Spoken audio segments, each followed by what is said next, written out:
신명기 26장은 모세가 선포한 율법의 세세한 조항들의 명령이 이제 끝나는 그런 특별한 장입니다. 27장부터는 율법을 시행하는 방법이라든지 또 결과에 대한 설명이고, 오늘 26장까지가 공직 생활에 관한 거, 왕, 제사장, 선지자의 자세라든지 또 종교 생활, 인간의 사회생활에 관한 문제라든지 다양한 율법의 명령이 담겨 있는, 구체적 명령이 담겨 있는 그 장이 26장까지 해서 말씀을 마치게 됩니다. 계속해서 신명기를 읽고 있는데, 신명기는 어떤 책인가 우리가 다시 한번 생각해 보자면, 신명기는 광야를 거쳐온 이스라엘 백성이 가나안 땅을 앞두고 모세 자신은 들어가지 못하는 상황 속에서 너희들이 가나안 땅에 들어가면 하나님을 믿는 사람으로서 어떻게 살아야 하는지를 가르쳐 준 책이라고 말할 수 있습니다. 지금 우리가 살아가는 세상도 사실 광야와 같은 삶을 살아가고 있습니다. 광야에 세 가지 특징이 있었는데, 첫 번째 특징은 광야는 길이 없는 곳이었고, 두 번째는 내 노력으로 살 수 없는 곳, 땅을 아무리 개간해서 밭으로 논으로 만들 수 없는 곳이 광야였고, 광야는 예기치 않은 일들이 내 앞에 순간순간 엄습해 오는 곳이었습니다. 광야의 불뱀이, 모래밭에 있던 숨겨져 있던 불뱀이 튀어나와서 갑작스럽게 인생의 죽음과 고통을 가져오게 한다든지, 우리가 살아가는 삶도 사실 별반 광야와 다르지 않습니다. 매일 가는 길인데도 길을 잃을 때가 있습니다. 전문가도 자식을 교육하면서 교육 전문가인데도 자식 교육의 길을 잃을 때가 있습니다. 경험으로 살아오던 삶의 관성을 따라 그렇게 가면 될 줄 알았는데 그 길이 막혀버려서 중간에 좌절할 때도 얼마나 많았습니까? 광야는 내 노력으로 살아갈 수 없는 것처럼 내가 노력하면 다 되는 줄 알았는데, 나중에 철이 들고 났더니 내가 할 수 있는 일보다 할 수 없는 일이 세상에 훨씬 더 많다는 것을 알게 되는 곳이 바로 우리가 살아가는 광야입니다. 그런가 하면 생각지 않은 일들이 내 삶에 나를 좌절하게 하는 것이죠. 갑작스럽게 닥친 사고, 갑작스럽게 찾아온 질병, 생각하지 않았던 일들이 내 인생 속에 계속해서 부딪혀 오면서 광야를 걷는 우리의 인생의 길이 험난하고 지칠 수밖에 없는, 말 그대로 길 없고 갑작스러운 돌발적인 상황들이 일어나는 곳, 내 노력으로 살아갈 수 없는 광야의 길을 걷고 있는 우리들에게 오늘 우리가 신명기 읽고 있는 이 26장의 말씀이 또 길이 되고 힘이 되기를 주님의 이름으로 축복합니다. 오늘 모세에게도, 모세를 통해서 이스라엘 백성에게 주신 말씀도, 너희들 광야의 삶이 끝나고 하나님을 믿는 사람은 어떻게 살아야 되는지, 광야 같은 세상에서 하나님을 믿는 사람은 어떻게 살아야 하는지 가르쳐 주신 말씀이니까 이 말씀을 그냥 문자나 지식이나 알미 아니라 내 삶의 신앙 고백으로 이 말씀이 고백되고 결단할 수 있는 그런 시간이 됐으면 좋겠습니다. 어떻게 살 것인가?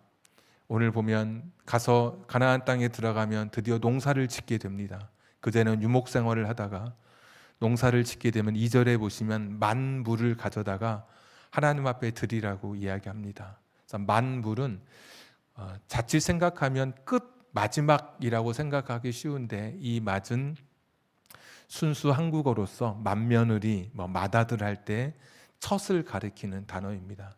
그래서 좀 말이 어렵고 첫 열매, 첫 소산 이렇게 표현하면 더 좋겠죠. 첫 열매를 하나님 앞에 드려라 라고 말씀하고 있죠. 이것은 누가 주인인지 하나님의 주권을 고백하는 그러한 신앙의 자세를 말씀해 주고 있습니다. 대부분 다 내가 내 인생의 주인인 것처럼 살아가지만 사실 내 인생의 주인이 하나님이신 것을 고백하게 하는 것이죠. 어떤 교회가 이제 주차장이 없어서 어떻게 하면 주차장을 좀 활용할 수 있을까? 옆에 놀고 있는 땅이 있는데 그 땅을 좀 주차장으로 사용하기로 마음 먹고 그 주인을 찾아가서 우리가 주일날만 교회에서 주차장으로 사용해도 되겠습니까? 그랬더니 주인이 사용해도 됩니다. 뜻밖의 팔지는 않으면서. 그러나 1년 52주 중에 51주는 사용해도 됩니다. 한 주만 빼고. 근데 그게 어디입니까? 그래서 기쁜 마음으로 그 주차장을 사람들이 성도님들이 사용하기 시작했습니다. 1년이 지나고 2년이 지나고 3년이 지나는데 사람들 마음에 불평이 터져나오기 시작합니다. 한 주 주차를 하지 못하는 그 한 주 때문에 교회 주변이 성도들의 이 삶이 불편하고 굉장히 복잡해지게 된 것이죠. 그러면서 하려면 52주 다 하게 하지 왜 한 주는 못하게 했는지 사람들이 불평하기 시작하죠. 그래서 목사님이 총대를 메고 전화를 했습니다. 그 주인에게 왜 52주 중에 한 주는 왜 못되게 합니까? 별반 다를 것도 없던데. 그랬더니 그 주인이 그런 말을 했다 그러죠. 한 번은 그 차를 주차를 하지 않아야 그 주차장의 주인이 누구인지를 알지 않겠습니까? 1년 52주 다 되다 보면 우리 교회 건 줄 알죠. 내 것인 줄 알죠. 주인이 따로 없이 내가 주인인 것처럼 생각하기 쉽죠. 근데 한 주는 차를 못 댐으로써 이 땅의 주인이 누구인지 알게 하는 것이죠. 하나님께서 첫 열매를 바치라고 하셨습니다. 그것은 내 노력으로 내 힘으로 농사를 지은 게 아니라 하나님이 네 인생의 주인이고 너를 여기까지 인도해 주셨고 네가 하고 있는 이 모든 일에 은총과 복을 주신 분이 하나님이신 것을 고백할 수 있도록 첫 열매를 하나님 앞에 드리라고 한 것입니다. 우리도 인생을 살면서 내가 내 인생의 주인인 것처럼 생각할 때가 많거든요.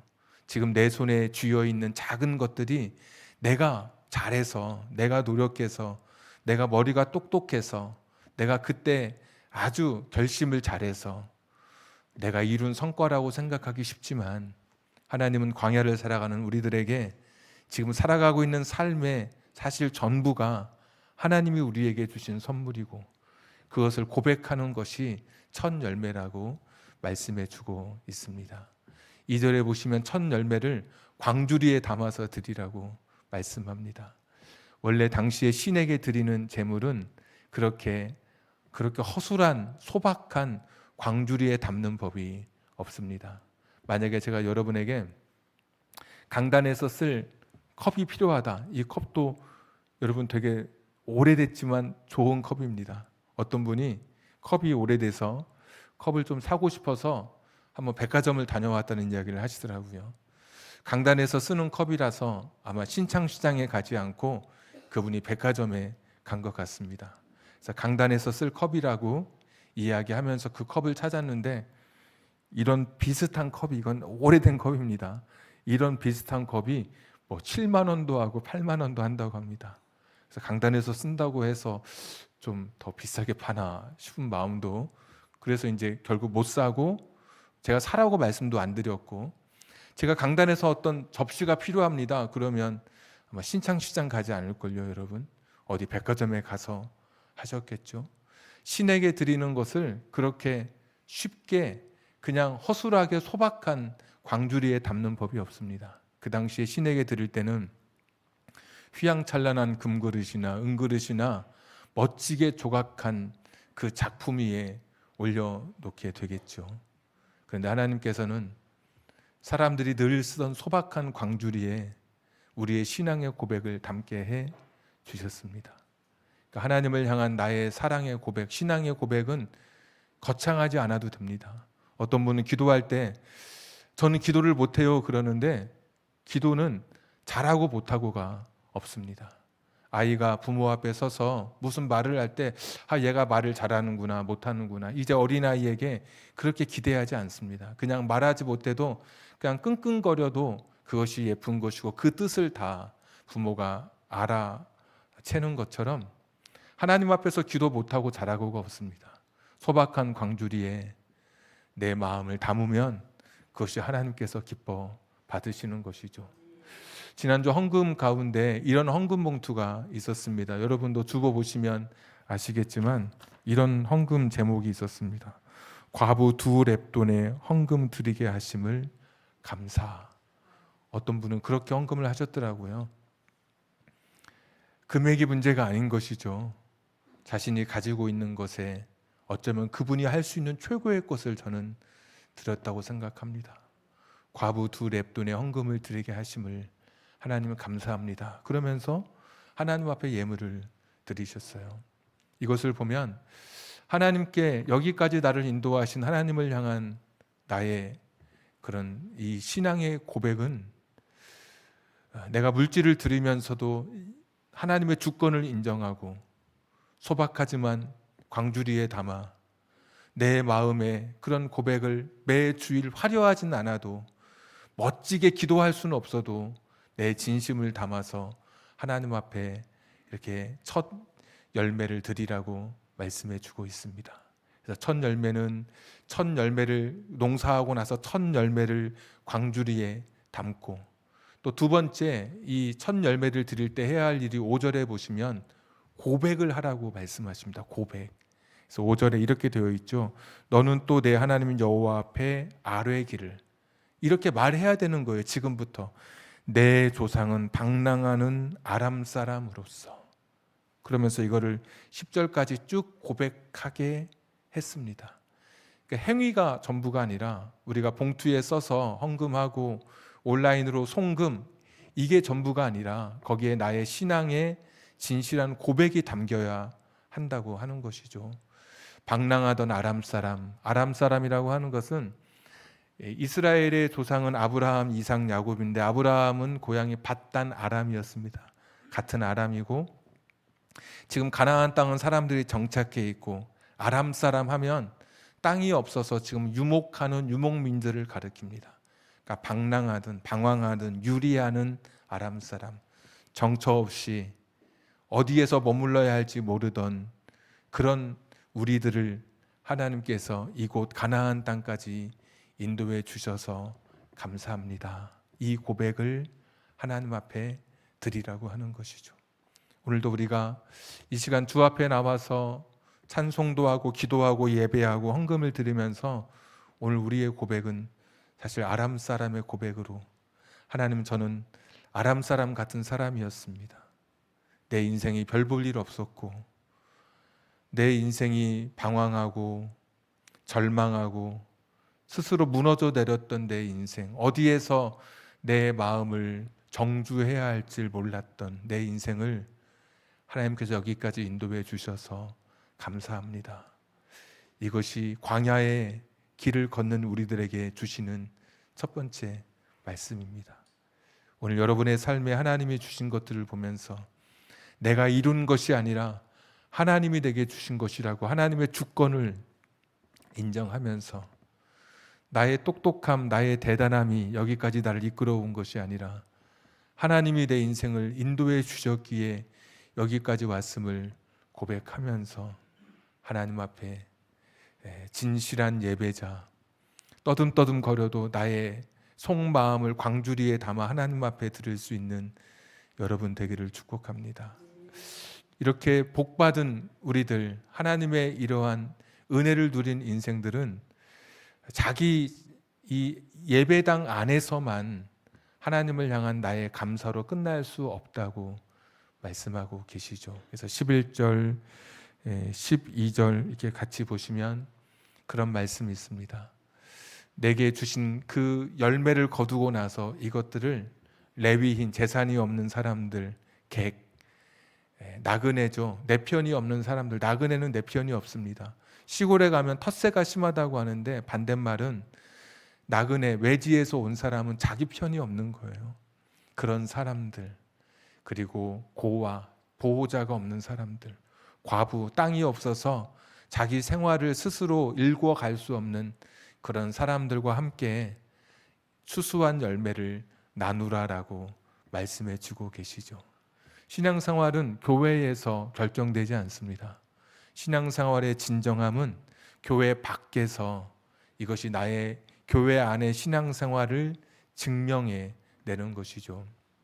잘 아는 것처럼 율법사가 예수님께 찾아와서 어떤 계명이 중요한 계명입니까?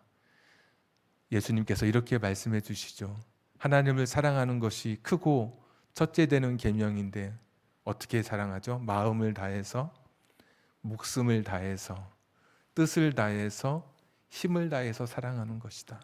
마음, 목숨, 뜻, 힘을 다해서 사랑하는 것이다. 둘째는 그와 같으니, 둘째도 그와 같으니 내 이웃은 어떻게 사랑하냐? 내 몸처럼 사랑하는 것이다. 여기서 우리가 생각할 때 첫 번째 계명이 하나님 사랑이고 두 번째 계명이 이웃 사랑이다 생각하는데 그렇지 않습니다. 둘 다 똑같은 계명입니다. 그러니까 등가 같은 가치를 가지고 있습니다. 예수님께서 둘째도 그와 같다, 첫 번째와 같다 말씀해 주셨고, 그 같다는 말이 헬라어로 호메이아인데 같은, 정말 같다는 말입니다. 똑같은, 사과다 사과, 사과 이렇게 질적으로 같다는 그런 의미가 사용되고 있습니다. 그러니까 하나님을 사랑하는 사람, 이웃을 사랑하는 것은 같은 동전의 양면처럼, 그래서 내가 신앙생활을 잘한다고 하는 것은 교회에서만이 아니라 세상에서도 똑같은 삶이어야 하는 것입니다. 하나님의 그 은혜를 고백하면서 아람 사람이던 나를 여기까지 인도해 주셔서 감사합니다, 광주리에 담아 신앙 고백을 드렸다면 세상에서도 그렇게 나의 삶을, 하나님께 받은 그 복을 나누는 사람이 되어야 하는 것이죠. 지난주 오후에 만날 때 공부했던 것처럼 이스라엘은 북쪽에서부터 남쪽까지 요단강이 계속해서 흘러갑니다. 네, 요단강이 흐르다가 중간에 큰 호수가 하나 있는데 그게 갈릴리 호수이고, 또 갈릴리 호수 저 남쪽에 또 요단강이 계속해서 이어져서 흘러가다가 더 큰 호수를 만나는데 그곳이 사해입니다. 근데 갈릴리 호수는 마이너스 200m, 해수면보다 200m 낮아서 그 물도 낮아서 갑자기 요동치기 시작하죠. 바람이 막 이 고도차가 있으니까. 그런데 계속해서 흘러가기 때문에 갈릴리 호수에는 고기들이 살아 있습니다.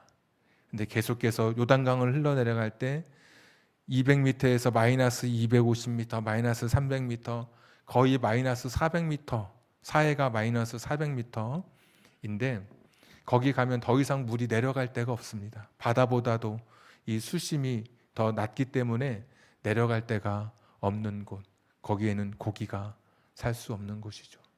하나님이 주신 내 인생에 주신 것들이 있다면 그것을 나누는 사람이 행복한 사람입니다. 내가 그것을 계속 가지고 있으면 그것이 경화되어서 더 딱딱해져서 내 인생의 양심도 마비되고 하나님을 사랑하는 사람으로 이 세상을 살아낼 수가 없습니다.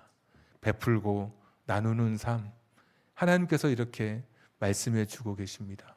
저는 성경을 읽을 때면 그냥 보면 되게 율법이라고 하는 것이 하나님 말씀이 딱딱하고 어렵게 여겨지는데, 하나님 마음으로 말씀을 조금만 더 읽어보면 하나님은 참 따뜻하신 그런 분이시다.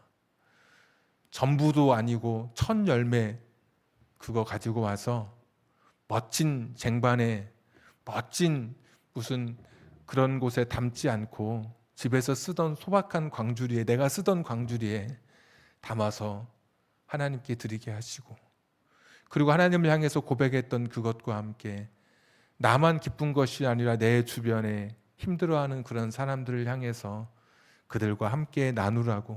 그래서 11조 이야기가 나오는데 7년 주기로 세 번째 해와 여섯 번째 해의 11조는 자기 가족을 위해서 먹지 않고 세 번째 11조는 가난한 사람을 향해서 나누는 것이라고 율법으로 정해 놓은 것이죠. 그래서 여러분이 하나님을 위해서 나의 신앙의 고백으로 하나님의 주권, 나의 모든 삶의 주인 되심을 고백하며 하나님 앞에 예물 드리는 것이 전부가 아니라 또 그만큼의 나의 신앙의 그 축복의 열매들은 세상을 향해서도 흘려보내실 수 있는 여러분 되기를 다시 한번 주님의 이름으로 축복하고 권면합니다. 이렇게 하나님 말씀을 지키는 사람들, 하나님 말씀을 따라 첫 열매를 드리고 하나님 말씀을 따라 나의 복을 세상과 나누는 사람을 가리켜서 18절 말씀 같이 한번 읽어볼까요? 18절 말씀 시작. 여호와께서도 내게 말씀하신 대로 오늘 너를 그의 보배로운 백성이 되게 하시고 그의 모든 명령을 지키라 확언하셨느니라. 그렇게 될 때 하나님께서 보배로운 백성이다라고 이렇게 이스라엘을 보배로운 백성으로 삼아 주셨습니다. 19절에 이런 말씀도 있습니다. 그런즉 여호와께서 너를 그 지으신 모든 민족 위에 뛰어나게 하사 찬송과 명예와 영광을 삼으시고 그가 말씀하신 대로 너를 내 하나님 여호와의 성민이 되게 하시리라. 아멘. 너무 좋은 말씀이죠. 말씀대로 살아갈 때 하나님 말씀에 순종해서 내 삶의 주권을 인정하고 첫 열매를 드리고 소박한 광주리에 담아 나의 신앙 고백으로 하나님 앞에 나아가고 세상과 나의 것을 나누며 살아갈 때 말씀대로 살아가는 사람을 가리켜서 하나님께서 보배로운 백성, 나의 보배다라고 말씀해 주십니다. 우리가 말씀대로 살아서 하나님의 보배로서의 이런 멋진 삶, 하나님께서 높여주시는 삶이 저와 여러분에게 있기를 다시 한번 축복합니다. 신약시대의 사람들은 구약 성경을 읽으면서 율법을 읽으면서 율법을 완성하실 그분이 오신다라고 늘 생각했습니다. 율법은 그림자이고 실체이신 예수님이 오신다. 그리고 예수님께서도 나는 율법의 완성, 율법의 마침이다라고 말씀해 주셨죠. 그러면서 오늘 신명기 26장을 사람들이 읽으면서 첫 열매를 읽으면서 사람들이 예수님을 떠올리기 시작했습니다. 그래서 고린도전서 15장 20절에 보시면 그리스도께서 죽은 자 가운데서 다시 살아나시사 잠자는 자들의 첫 열매가 되셨도다. 첫 열매 이야기를 읽으면서 예수님이 탁 부활하셨을 때 사람들이 오늘 26장 1절 2절 말씀을 떠올리면서 예수님이 죽은 자 가운데서 부활하셔서 다시 살아나셔서 첫 열매가 되셨다. 네, 첫 열매는 하나님의 주권이었습니다. 아까 그랬잖아요. 야, 하나님께서 예수님을 살리셨구나. 또 첫 열매는 감사였습니다. 하나님께서 이렇게 하나님께서 열매를 맺게 해주셨구나. 그래서 부활의 모습을 보면서 하나님께서 예수님을 살려주신 것 감사하고 하나님의 주권으로 예수님을 죽은 자 가운데서 일으켜 주셨구나. 그리고 이 첫 열매는 사람들이 첫 열매를 들으면서 어떤 생각을 했냐면 나중에 다 추수할 때까지 어떤 일이 일어날지 모르잖아요. 첫 열매를 들으면서 마지막까지 하나님께서 다 추수하게 해주실 것을 믿고 첫 열매를 드렸습니다. 그런 것처럼 우리도 예수님께서 부활의 첫 열매가 되셨다는 것은 하나님의 주권, 하나님께 감사하고 또 하나의 소망은 부활이 예수님 홀로 단회적으로 일어난 것이 아니라 우리도 예수님처럼 다시 부활할 수 있도록 첫 열매를 따라 두 번째 열매, 세 번째 열매, 네 번째 열매, 마지막 열매까지 다시 다 거두는 것처럼 우리도 부활의 소망을 이 첫 열매의 고백을 담아서 신약의 성도들은 예수님을 그렇게 첫 열매로 고백하게 된 것입니다. 그래서 우리는 부활의 소망을 가진 사람들, 구약의 첫 열매에 그치는 것이 아니라 예수님께서 부활하신 그 부활의 첫 열매의 소망을 가지고 살아가는 그런 사람들이 된 것이죠. 그런가 하면 보배로운 백성도 베드로전서 2장 9절에 보시면 너희는 택한 족속이요 거룩한 제사장 나라라고 말씀해 주시면서 하나님의 소유된 백성이다라고 말씀해 주고 있습니다. 이것도 오늘 읽고 있는 신명기 26장 18절 말씀, 그리고 출애굽기에 나오는 19장 4절, 5절, 6절에 나오는 그런 말씀들을 가지고 우리를 가르쳐서 하나님의 소유된 백성이 되었다, 하나님의 보배로운 백성이 되었다라고 그렇게 신약의 성도들은 고백하고 있습니다. 그러니까 구약은 이 신명기의 말씀은 율법을 지킬 때 보배로운 백성이 된다고 말씀했는데 신약의 성도들은 예수님의 부활을 통해서, 그러니까 예수님을 통해서 우리가 보배로운 백성이 되었다라고 말씀해 주고 있습니다. 그러니까 전에는 우리도 아람 사람처럼, 방황하는 아람 사람처럼, 방랑하는 아람 사람처럼 세상에서 어디로 가야 할지 모른 채 무력하고 길 없이 정처 없이 헤매던 사람들인데, 예수님의 십자가와 예수님의 첫 열매 되신 부활을 통해서 우리가 비로소 이제는 보배로운 하나님의 백성이 된 것입니다. 전에는 율법을 지켜야 보배로운 백성이라고 불려주셨는데, 신약 성경에서 신약의 시대의 그 신앙 고백을 보니 예수님을 통해서, 예수님의 그 부활을 통해서 예수님으로 인해서 우리의 운명이 바뀌었는데, 십자가에서 우리의 운명이 바뀌게 됐는데, 아람 사람에서 우리가 보배로운 하나님의 백성으로 십자가를 통해서 우리는 바뀌게 된 사람들입니다.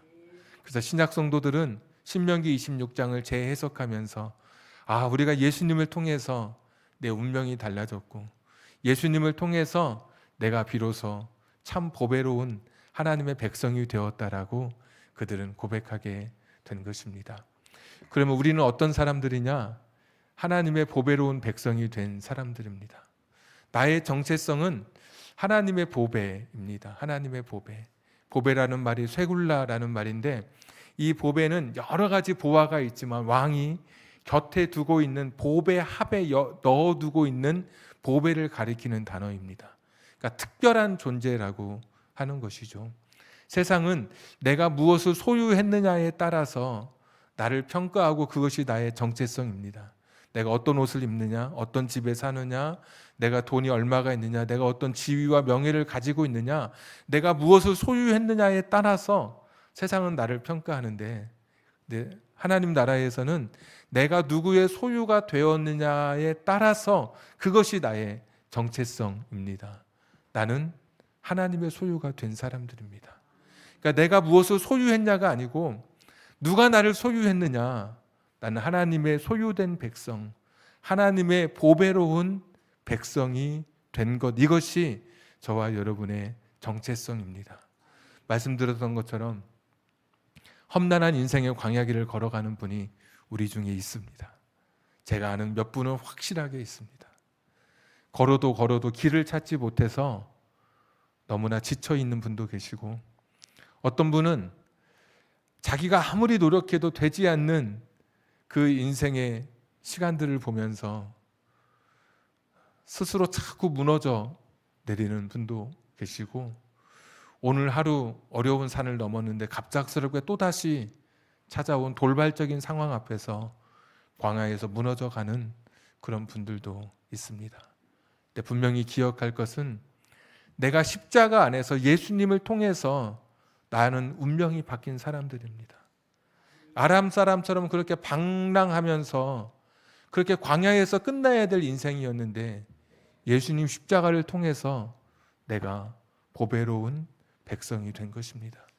하나님의 소유가 된 것입니다.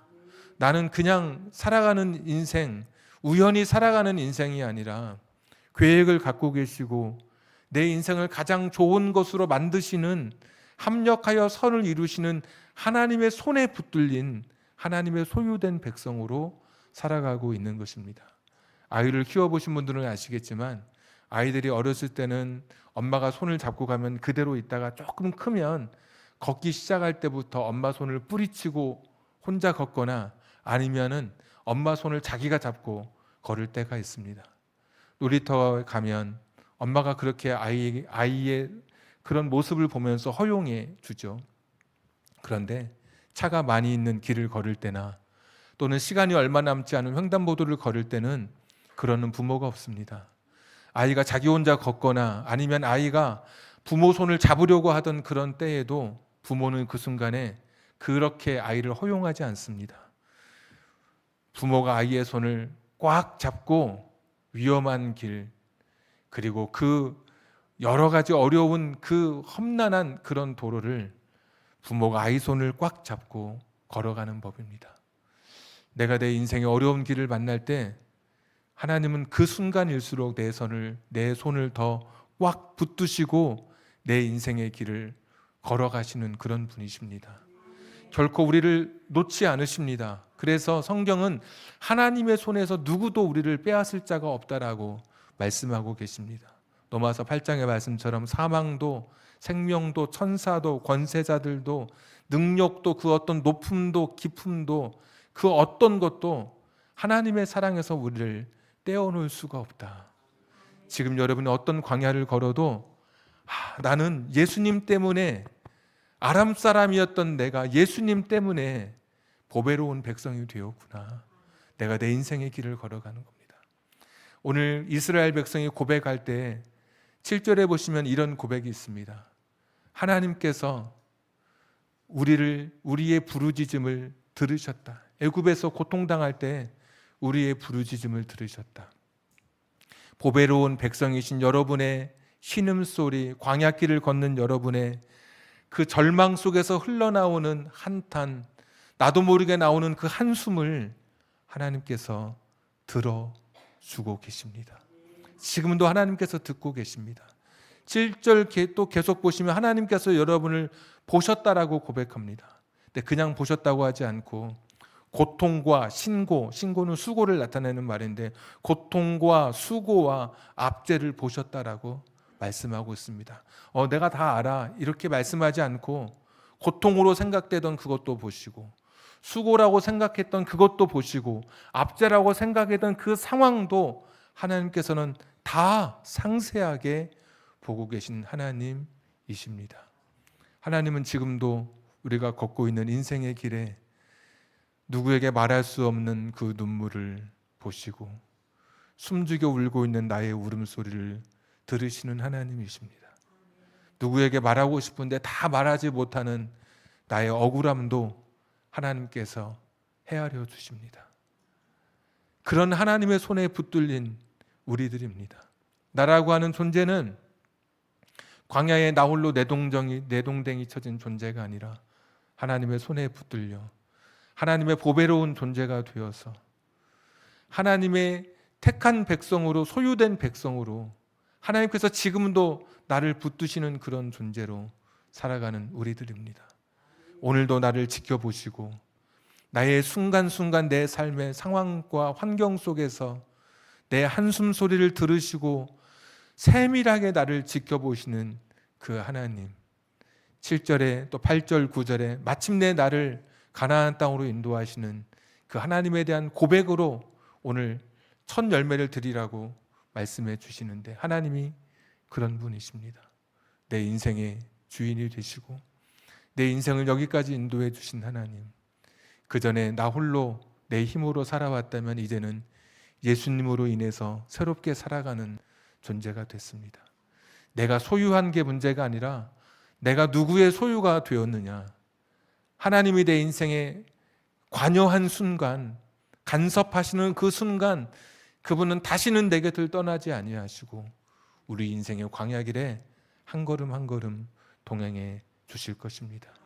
저는 이 한 주간 여러분이 걷는 광야길에 이스라엘 백성이 이런 하나님의 은혜를 경험했던 것처럼 필요할 때는 불기둥으로 또 필요할 때는 구름기둥으로 여러분의 인생의 길이 인도받고 또 이번 한 주간 정말 눈이 내리듯이 곳곳에 하나님이 채워주시는 만나와 메추라기의 축복이 가득하기를, 목마를 때 반석에서 샘이 터져나와 온 100만 명이 넘는 사람들이 먹고 마실 수 있었던 그런 엄청난 풍부한 그 물이 흘러나왔던 것처럼 하나님의 손에 붙들린 여러분들이 걷는 이번 한 주간의 광야길이 만나, 메추라기, 불기둥, 구름기둥, 신어도 신발이 헤어지지 않고 옷이 떨어지지 않고 날마다 새로운 것으로 새로운 물로 반석에서 나오는 안반수로 먹여주시는 이 복으로 가득한 이 한 주간이 되기를 주님의 이름으로 축복합니다. 나는 십자가로 내 인생이 달라졌다. 십자가로 운명이 바뀌었다.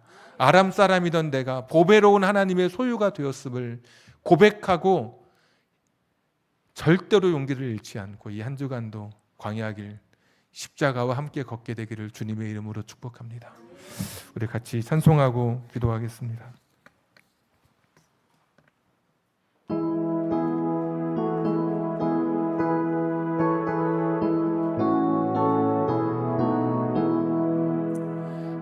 만왕의 왕 내 주께서 왜 고통 당했나. 이 벌레 같은 날 위에 그 보혈 흘렸네.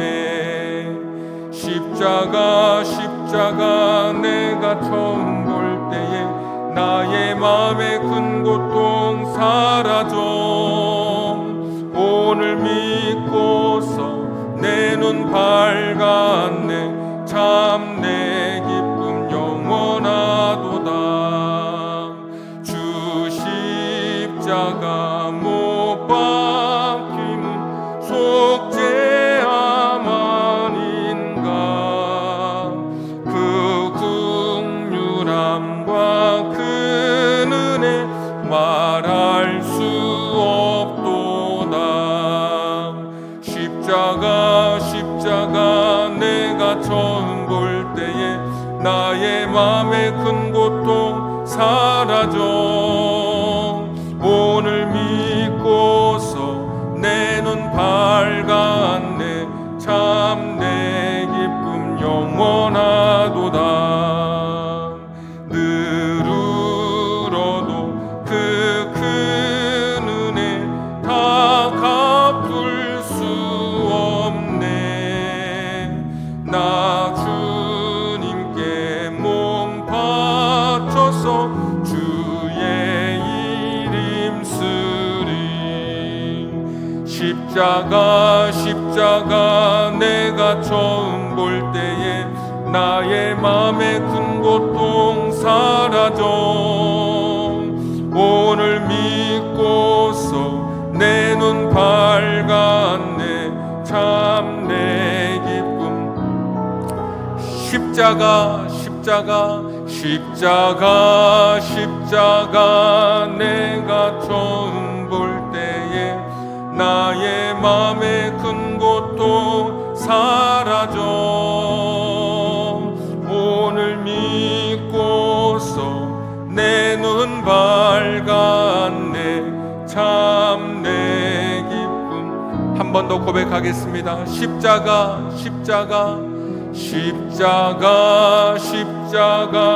내가 처음 볼 때에 마음의 큰 고통 사라져. 오늘 믿고서 내 눈 밝았네. 참 내 기쁨 영원하도다. 아멘. 우리 같이 한번 기도하겠습니다. 광야에 먼지투성이로 가득했던 이스라엘 백성을 향해서 하나님께서 너는 나의 보배라고 말씀해 주셨습니다.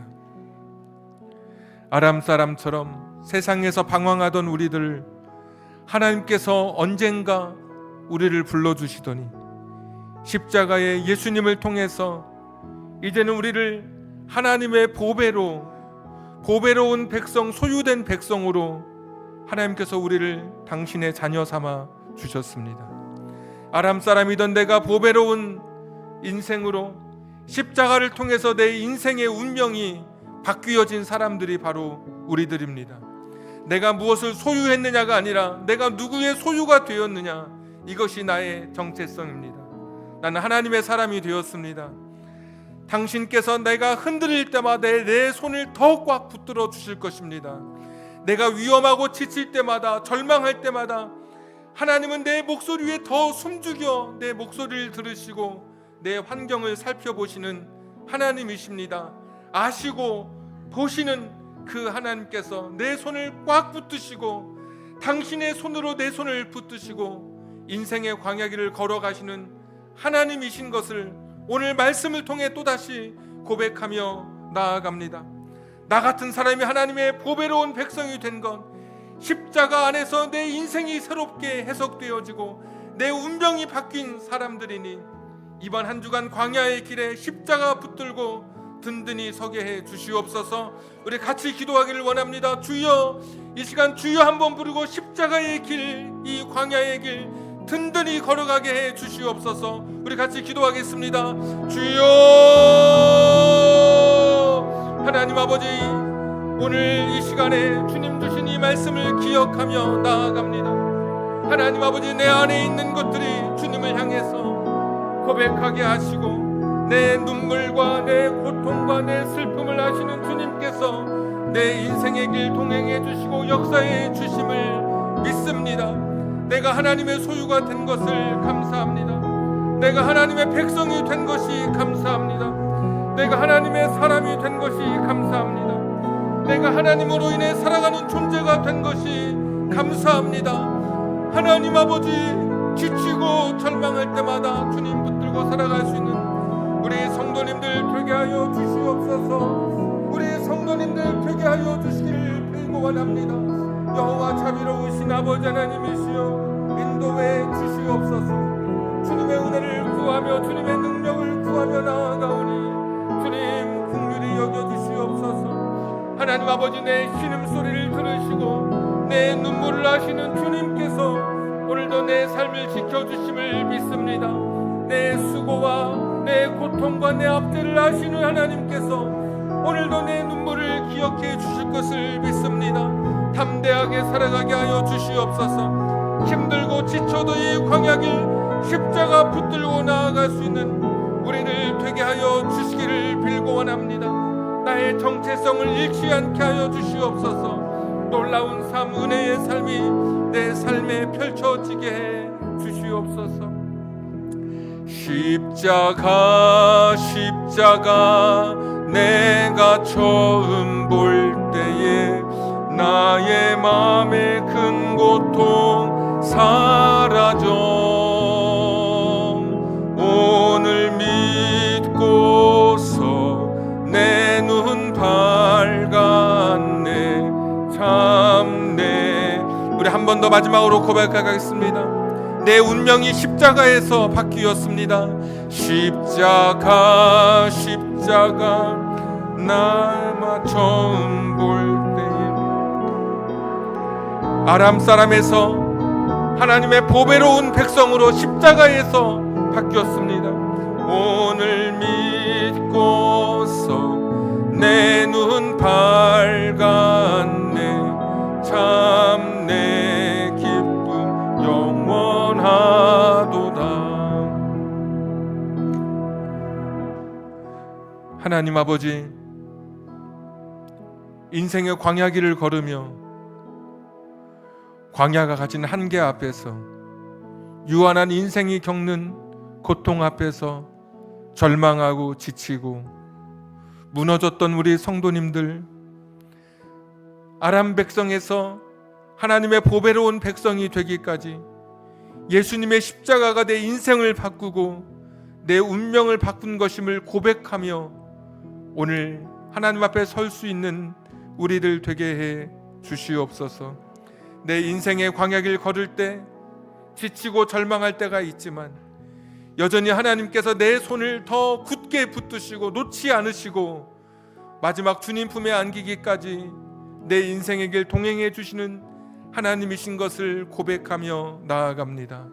내 신음소리를 들으시고 내 고통과 수고와 압제를 헤아려 주시는, 보고 계시는 하나님이신 것을 알기에 이번 한 주간 절망스러운 광야의 길 당장 내일부터 펼쳐진다 할지라도 담대하게 십자가 붙들고 걸어갈 수 있는 우리들 되게 해 주시옵소서.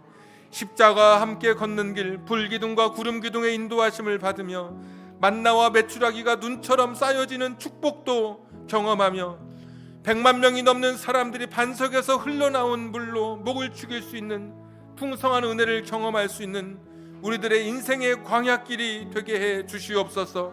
이번 한 주간 광야에 이스라엘 백성들이 경험했던 그 축복이 문자로 실제로 내 삶에서 이루어지는 이번 한 주간이 되게 해 주시옵소서. 십자가가 바꾼 운명, 아람 사람에서 보배로운 백성이 된 이 은혜를 결단하고 고백하면서 이 한 주간 담대하게 살아갈 수 있는 우리 성도님들 되게 해 주시옵소서. 이제는 우리 구주 예수 그리스도의 은혜와 하나님 아버지의 극진하신 사랑하심과 성령님 감동 감화 내주 충만하심이 인생의 광야길에서 허덕이고 지쳐있는 우리들, 그러나 보배로운 백성으로 삼아주시는 하나님의 그 십자가의 은혜를 붙들고 광야길 믿음으로 담대하게 한 걸음 한 걸음 걷기를 소원하고 결단하는 우리 성도님들, 저들의 가정과 직장과 사업장과 환경과 인생의 꿈 위에 지금부터 영원토록 함께 하시기를 간절히 축원하옵나이다. 아멘.